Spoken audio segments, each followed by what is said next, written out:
Today we are going to be talking about macro photography. So what is macro photography? It's extreme up-close photography of smaller objects showing texture and different characteristics of that object. You should be taking a lot of pictures when you're taking macro photography, trying different angles and different lighting. And then I want you to begin to think about what kind of things you could take pictures of that are in my room. And let me tell you, there is a lot of different items that you can capture the texture of that are in this room.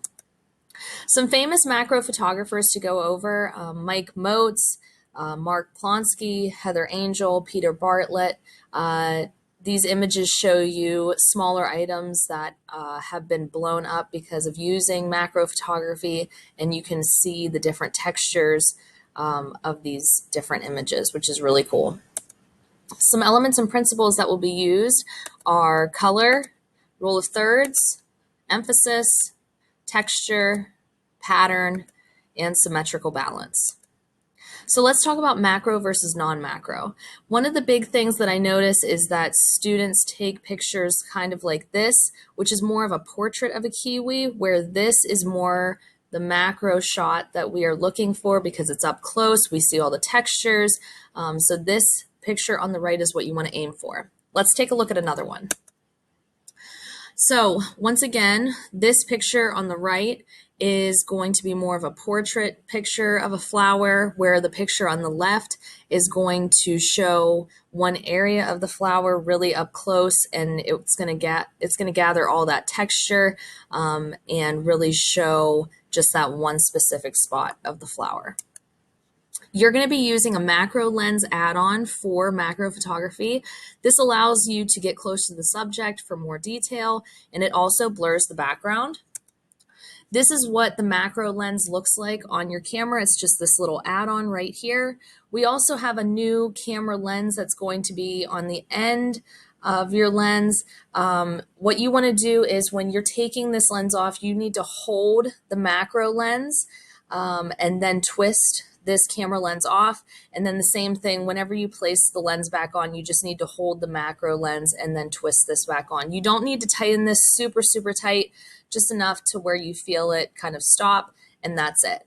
You need to hold the macro lens so that it doesn't turn this part of the lens, which could damage the camera. So making sure that you're doing this properly is important.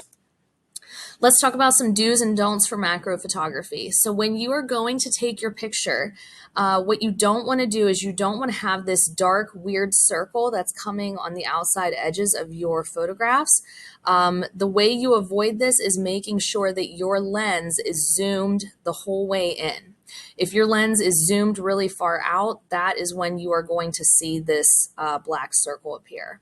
So this image on the right is when the lens is zoomed completely in and we're getting a nice up close picture of the cacti needles.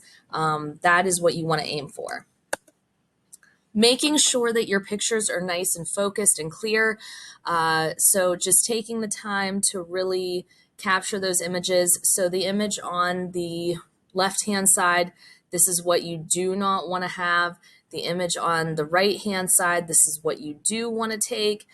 We can see the up-close fibers of that yarn. Everything's in focus. So this is ideally what you want to be doing. The big thing is making sure that whatever is in focus is either symmetrically balanced or rule of thirds balanced. So your requirements. You're going to take 6 pictures in total.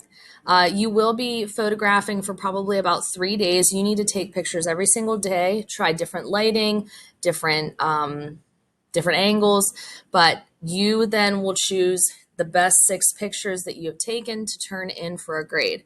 You need to focus on one area, either symmetry or rule of thirds. Pictures should not be blurry. There should be no black ring on the outside. You will not edit these pictures in Lightroom. And then finally, you will upload to the team's assignment, macro photography. So enjoy, have fun, and enjoy taking macro pictures.